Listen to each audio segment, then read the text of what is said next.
Let me tell you about Jordan.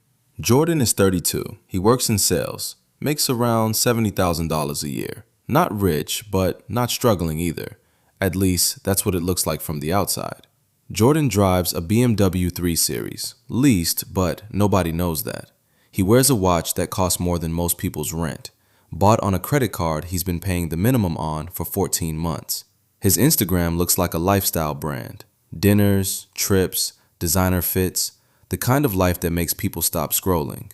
And Jordan is completely, utterly, silently broke. Not broke like he can't eat. Broke like his savings account has $340 in it. Broke like he hasn't contributed to his retirement account in 8 months because he needed the cash flow. Broke like he checks his bank balance with one eye closed because he's afraid of what he'll see. And here's the thing about Jordan. He's not stupid. He's not reckless. He's not even doing this to impress people he doesn't like. At least, that's what he tells himself. Jordan is just caught in a trap that millions of people are in right now. And most of them, just like Jordan, have no idea they're in it.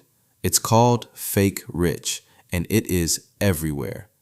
Today we're going to break down exactly what it looks like, why it happens, how to spot it in the people around you, and most importantly, how to make sure you're not Jordan.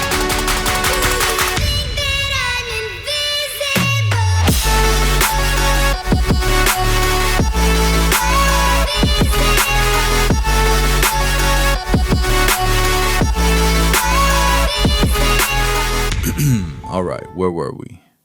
Okay, what is fake rich? Fake rich is not a new concept, but in 2026, it has reached a level that previous generations simply didn't have access to. Fake rich is the gap between how wealthy someone appears and how wealthy they actually are. The performance of financial success without the substance of it. The look without the foundation.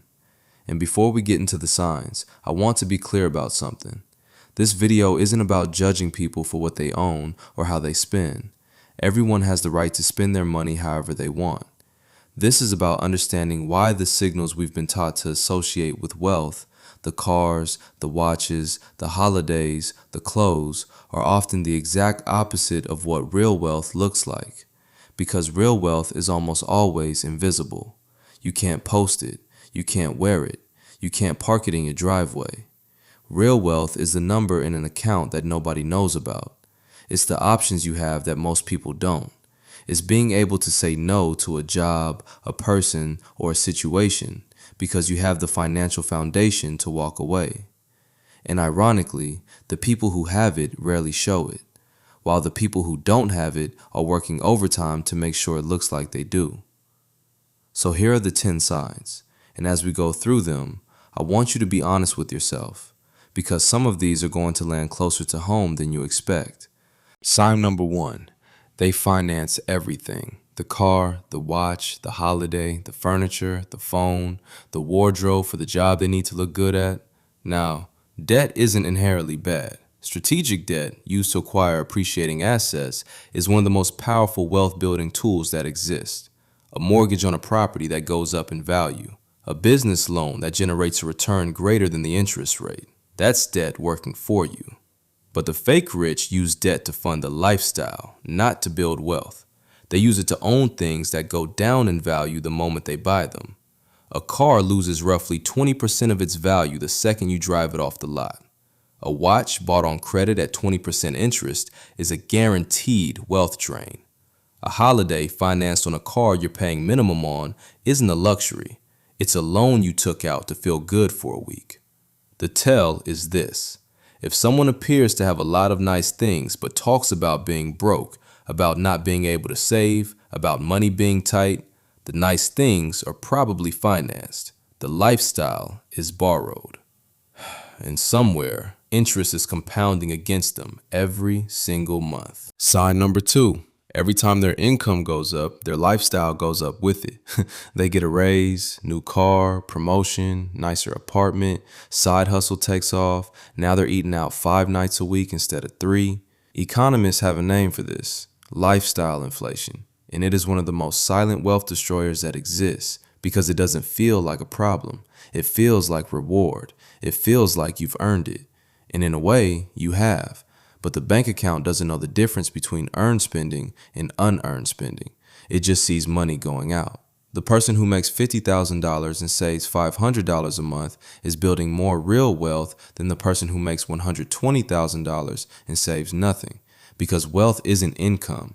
Wealth is the gap between what you make and what you spend, and what you do with that gap. The fake rich close the gap the second it opens.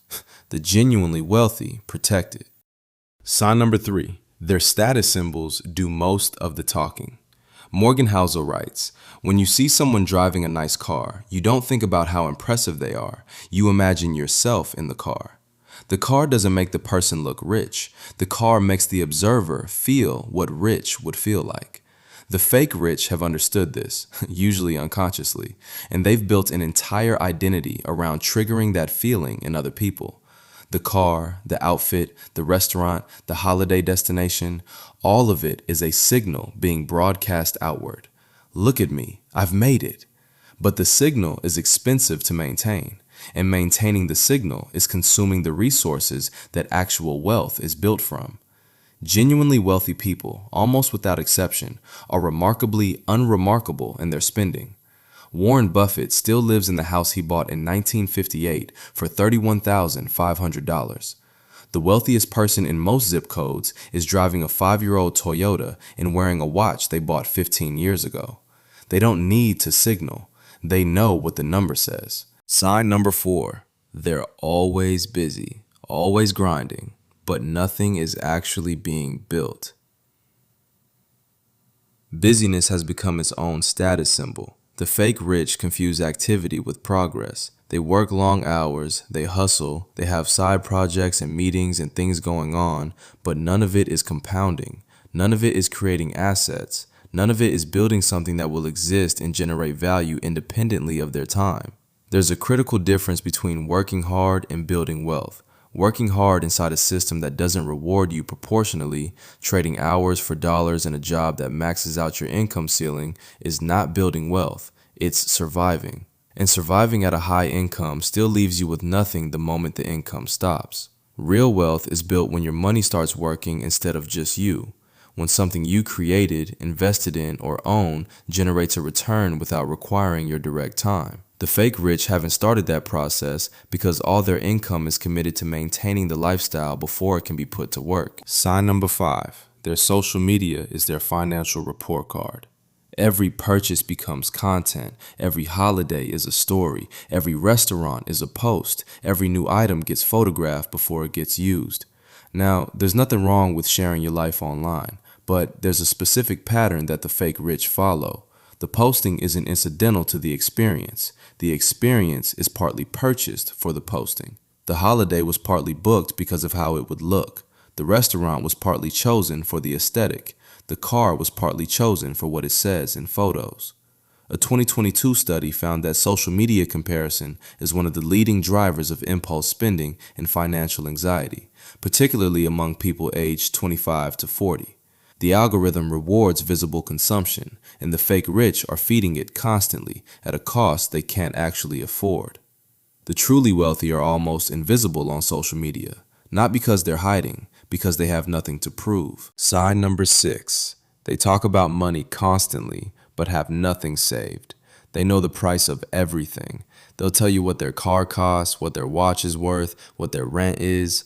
Money is a constant topic, but ask them about their savings rate and they go quiet. Ask them about their investment portfolio and suddenly it's complicated. Ask them when they could retire if they needed to and they genuinely don't know. This is the difference between someone who relates to money as a social signal and someone who relates to money as a tool. When money is a signal, you talk about what it buys. When money is a tool, you talk about what it builds. The fake rich have a rich vocabulary for spending. The genuinely wealthy have a fluency in building. And those are two completely different languages. Sign number 7. They lease or finance assets that go down in value. Back to Jordan for a second.